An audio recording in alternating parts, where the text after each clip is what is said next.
যাবার সময় যখন হবে তখন প্রত্যেকের যেতে হবে।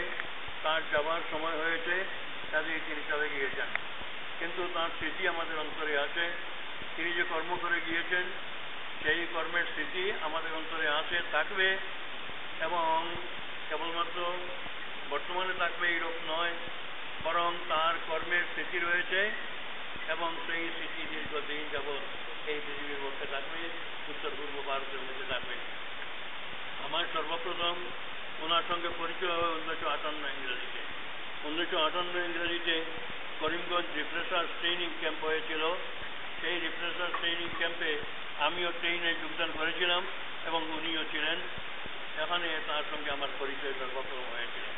তারপরে তার সঙ্গে আমার সমস্ত জীবন অত্যন্ত ঘনিষ্ঠ সম্পর্কের ভিতর দিয়ে অতিবাহিত হয়েছে। তিনি একসঙ্গে আমরা এমএ দিয়েছি, এমএ পরীক্ষা একসঙ্গে দিয়েছি। Karimganj higher secondary, Karimganj high মাদ্রাসার সুপারিনটেন্ডেন্ট মৌলানা আব্দুল নূর সাহেব, আবুল বশর সাহেব, মৌলানা আতাউর রহমান সাহেব, আমি একসঙ্গে এমএ পরীক্ষা দিয়েছি। এবং উত্তর পূর্ব ভারত ইমারতে শরিয়া নজরুল তাহমিদ যখন প্রথমে গঠন করা হয় তখন তার নাম ছিল তালিমি জামাত। এই তালিমি জামাতে যারা সদস্য ছিলেন বা সর্বপ্রথমে যুক্ত ছিলেন তার মধ্যে আমি আছি, আর আমার মোহতরম এই মুআজ্জজ আবুল বশর সাহেব ছিলেন। আজ তিনি চলে গিয়েছেন। এখন আমি কেবলমাত্র সেই সর্বপ্রথম 63 ইংরাজিতে যখন তালিমি জামাত করা হয় তখন যারা ছিলেন সদস্য বা তার সঙ্গে যুক্ত যারা ছিলেন তার মধ্যে একমাত্র আমি আছি, আর অন্য সবাই চলে গিয়েছেন। আজ তিনিও চলে গেলেন। তিনি এই উত্তর পূর্ব ভারত মাদ্রাসা তালিমে যখন করা হয়, তারপরে যারা তালিমে তনজিম করা হয়, তারপরে নজরুল তাহমিদ নাম দিয়ে উত্তর পূর্ব ভারত নজরুল তাহমিদ, প্রথমে আসাম নজরুল তাহমিদ, এই সমস্ত এই সংগঠনের সঙ্গে তিনি প্রথম থেকেই যুক্ত ছিলেন। এবং ইমারতে শরিয়া নজরুল তাহমিদের যে কার্য, এই কার্যের মধ্যে যে কোনো সময় যে কোনো সাব কমিটি করলে সেই সাব কমিটির তিনি ছিলেন একজন। তিনি মৌলানা আতাউর রহমান সাহেব কুশিলা হাইলাকান্দির, মৌলানা আব্দুল হক সাহেব এবং আমি, এই 4 জন প্রায় প্রত্যেকটি সাব কমিটিতে ছিলাম। আবুল বশর সাহেব কোনো কোনো সাব কমিটি না থাকতে পারেন, কিন্তু বাকি যে 3 জন আমরা সবটি সাব কমিটিতে ছিলাম। আমরা ইমারতে শরিয়া নজরুল তাহমিদের যে সংবিধান, সেই সংবিধান রচনাও করেছিলাম। আবুল বশর সাহেব ছিলেন, আমি ছিলাম, মৌলানা আতাউর রহমান সাহেব ছিলেন, মৌলানা আব্দুল হক সাহেব ছিলেন। এমনিভাবে সমস্ত জীবন তিনি অতিবাহিত করে গিয়েছেন।